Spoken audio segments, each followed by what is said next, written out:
Oh, we should have handed out instruments to help Carol along. You sang well.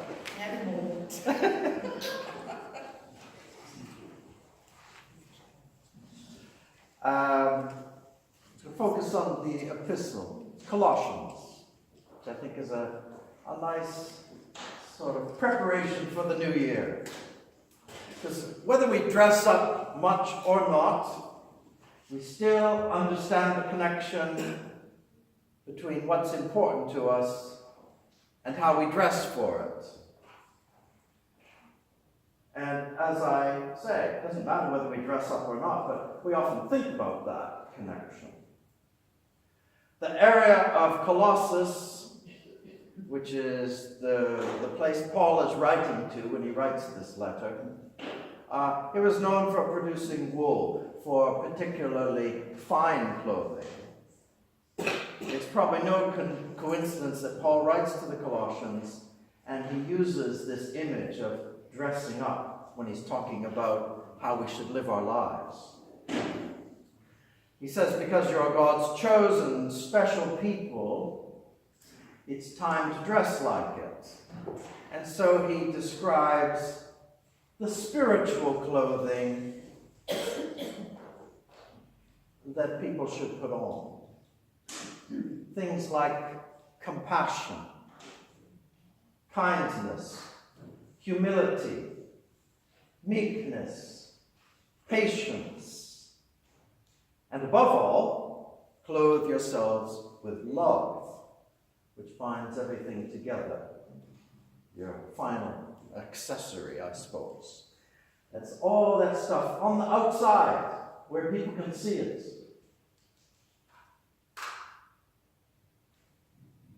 We have all sorts of reasons and excuses why we shouldn't do these things.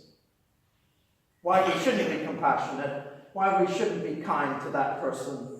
Why we shouldn't be humble. Why we shouldn't be patient. We can come up with good, rational reasons why we need not to do those things. But Paul says, no. This is how we must appear to the world around us. I have my cousins visiting with me, as I always do after Christmas. And although we've all lived here for a long, long time, we have American roots. And so we had to sort of have an agreement that the word Trump wouldn't come up more than once or twice in the conversation. Because it dominates. And one of the things that dominates is that lack of compassion, that lack of kindness, that brashness. Everything that Paul is talking about here seems to be embodied in the opposites in that person. So we just don't talk about it. But that's putting too much on Trump, because we all have an issue with this. We all have an issue with this at political level, at our neighborhood level, wherever. We're always tried, we're always challenged to be patient and kind and compassionate. And we need to think about that. The church at Colossus was not evidently the most beautiful group of people. In fact, they had a reputation for causing trouble. They had pretty weighty problems to deal with in their congregation. There were angry disagreements, there was gossip, there was slander, all these things going on. And if they were going to be representing Jesus Christ, they needed to take on a different appearance to the world around them. Because those who looked in and wondered, is that how a church behaves? Are they supposed to behave like that? So Paul says, new clothing is in order for the sake of the gospel. Take off the old, put on the new. It's certainly worth considering for ourselves the spiritual clothing that we wear, not necessarily as individuals, but as a church. How do we look to others? When people look at the church, what do they see?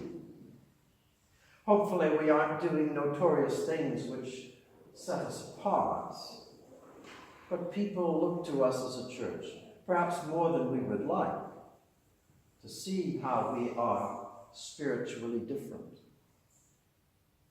What makes us different from other types of gatherings of this number? What I'm wearing, very grand. It's fairly usual for many vicars these days on Sunday mornings to dress up in different clothing. It's come to represent something special that I do on your behalf. It's not just because I like to wear different clothing.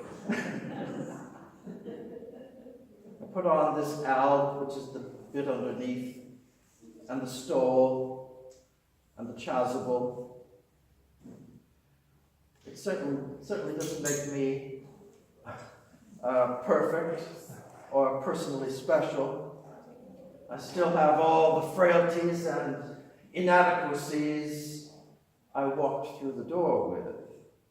However, this is, I hope, a reminder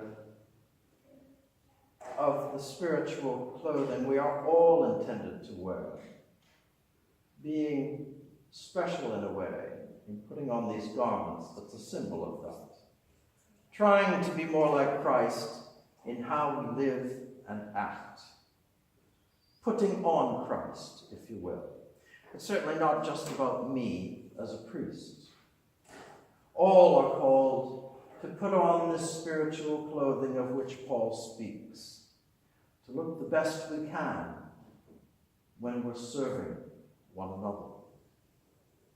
When one talks of the priesthood of all believers, which we are, we all clothe ourselves with Christ, trying to act as he would have us act, often failing at it, but at least trying to look the part.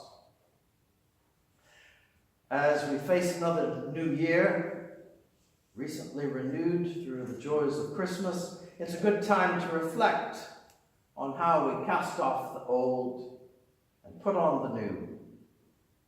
And here in the image of clothing of compassion, kindness, humility, meekness, patience, and above all, love. So Jesus is more visible to us, but especially to those around us. Amen.